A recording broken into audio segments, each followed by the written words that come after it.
கடைசியா நான் பாலக் பன்னீர் புலாவ் செஞ்சதுல இருந்து என் பொண்ணு கங்கனா அம்மா பாலக் பன்னீரையும் செஞ்சு கொடுங்கன்னு கேட்டுக்கிட்டே இருக்கா.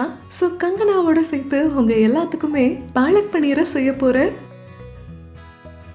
சோ பாலக் பன்னீர் செய்ய நான் 2 கொத்து பாலக்கை எடுத்திருக்கேன். முதல்ல இந்த பாலக்கை நம்ம பிளான்ச் பண்ணிக்கலாம். பாருங்க, இந்த தண்ணி கொதிச்சிருச்சு. இப்ப நான் அடுப்பை அணைச்சுக்கிறேன். நான் பாலக்கை இவ்வளோ அதிகமான சூட்லலாம் சமைக்க மாட்டேன், இல்லாட்டி அதோட நிறம் மாறிடும். இப்ப இதுல நான் பாலக்கை போட்டுக்கிறேன். இது சரியா 5 செகண்ட்ஸ்க்கு மட்டும் வச்சிருந்தா போதும். இத பாருங்க, 5-7 செகண்ட்லயே ரொம்ப சீக்கிரமா பாலக் பிளான்ச் ஆகியிருக்கு. இப்ப இத வெளியில எடுத்துட்டு ஐஸ் தண்ணியில வச்சுக்கலாம். இதோட இந்த சமையல் முறை முடிஞ்சிருச்சு. இந்த பாலக் ஆறுறதுக்குள்ள நம்ம கறியை தயார் செய்ய ஆரம்பிக்கலாம். நான் எப்பவுமே இதை மசிச்சுட்டு கடைசியா தான் பாலக்க சேர்ப்பேன். சோ இதோட பச்சை நிறம் அப்படியே இருக்கும். ஏன்னா கொதிக்கும் போது நம்ம இதுல சர்க்கரையோ இல்லாட்டி சோடான்னு எதுவும் சேர்க்கல. இப்போ ஒரு பாத்திரத்துல நான் 2 டீஸ்பூனுக்கு நெய்யை சேர்த்துக்கிறேன். பாலக் பன்னீர் நெய்யில ரொம்ப சுவையா இருக்கும். ஆனா உங்களுக்கு வேணும்னா எண்ணெயை கூட சேர்த்துக்கலாம். இப்ப நெய்யில இந்த 2 பிரியாணி இலைகளை சேர்த்துக்கிறேன். நான் ஒரு துண்டு லவங்கப்பட்டையும் எடுத்திருக்கேன். பாலக்கும் லவங்கப்பட்டையும் ரொம்ப நல்ல காம்பினேஷன். அதோட முழு மிளகா, அப்புறம் 1 டீஸ்பூன் சீரகம் சேர்த்துக்கிறேன். இந்த சமயத்துல நான் நெய்யை கம்மியா தான் சேர்த்திருக்கேன். ஏன்னா இதுக்கப்புறமா நம்ம ஒரு தாளிப்பையும் கூட சேர்ப்போம். இப்போ நான் கடைசியா நறுக்குன ஒரு சின்ன துண்டு இஞ்சி, அப்புறம் 2 பல்லு பூண்டை சேர்த்துக்கிறேன். இந்த பூண்டு லேசா இளஞ்சிவப்பு நிறமா மாறணும். அப்ப ஒரு மீடியம் சைஸ் பொடியா நறுக்குன இந்த வெங்காயத்தை சேர்த்துக்கிறேன். இதை நீங்க அரைச்சு கூட சேர்த்துக்கலாம். இப்ப நான் உப்பு சேர்த்துக்கிறேன். வெங்காயம் இப்படி லேசா வதங்கினதுக்கு அப்புறமா உலர்ந்த மசாலாக்களை சேர்க்கலாம். நான் இதுல 1 டீஸ்பூன் கரம் மசாலா சேர்க்கிறேன். அதோட கொஞ்சம் மஞ்சத்தூள். பாலக் பன்னீர்ல நான் மசாலா பொருட்களை அதிகமாலாம் விரும்ப மாட்டேன். ஏன்னா பாலக்கு அதோட நல்ல ஒரிஜினல் டேஸ்ட் இருக்கு. ஆனா உங்களுக்கு வேணும்னா நீங்க கொத்தமல்லி தூள், சீரகத்தூள்னு எதை வேணாலும் சேர்த்துக்கலாம். வறுத்த மசாலா வாசம் வர ஆரம்பிச்ச உடனே நான் அரைச்சு வச்ச இந்த தக்காளிய சேர்த்துக்கிறேன். இது 3 மீடியம் சைஸ் தக்காளி. இப்ப இதை மூடிட்டு வேக வச்சுக்கலாம். அதுக்குள்ள பாலக்கையும் அரைச்சிடலாம்.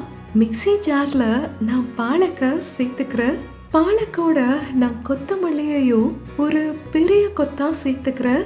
இதை நான் எப்பயுமே சேர்த்துப்பேன். பாலக்கோட இது ரொம்ப நல்லா சுவையா இருக்கும்.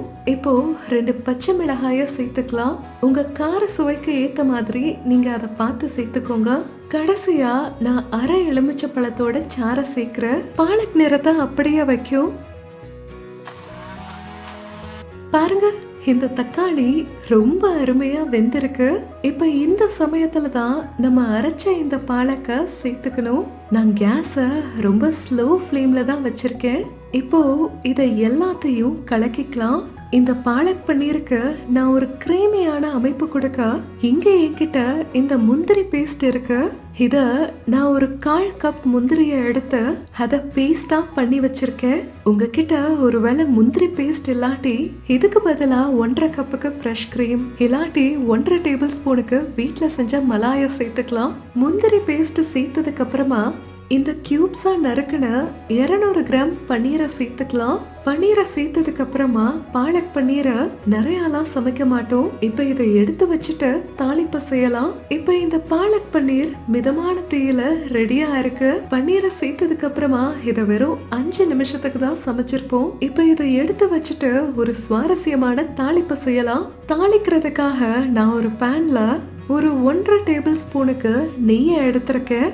இப்ப இதுல 2-3 பல்லு பொடியா நறுக்குன இந்த பூண்டை நான் சேர்த்துக்கிறேன். நல்லா இளஞ்சிவப்பு நிறமா வர வரைக்கும் நம்ம விட்டுறலாம். கடைசியா இதுல இந்த காஷ்மீரி மிளகாய் பொடியை சேர்த்துக்கிறேன், 1/2 டீஸ்பூன்.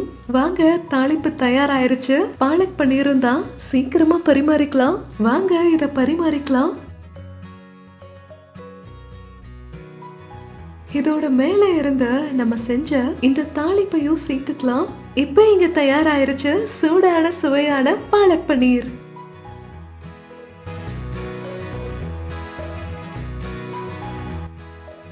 இப்ப நான் என்ன பாராட்டினா நானே என்ன பாராட்டிக்கிட்டேன்னு சொல்லுவீங்க. ஆனா ஒரு தடவை செஞ்சு பாருங்க, அமேசிங்.